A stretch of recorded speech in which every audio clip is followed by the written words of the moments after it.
દાખલો ડિસેમ્બર ઉપર આવી ગયો. જગ્યાએ બેસો એટલે બધાને બતાવીશ. જો ઓકે હાલો હવે બધા બેસો. સન એટલે સૂર્ય.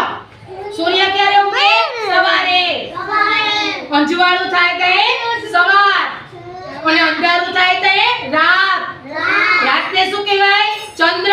રાતના ઉગે ચંદ્ર અને રાતના શું ઉગે? એકદમ ટમટમિયા તારલા હોય મસ્ત. કેવા મસ્ત તારલા હોય એને સ્ટાર કહેવાય. શું કહેવાય? ઇંગ્લિશમાં સ્ટાર. એટલે તારા હોય આકાશમાં. કેટલા બધા તારા હોય. ઓકે બધે ક્લેપિંગ કરો. હાલો સરસ.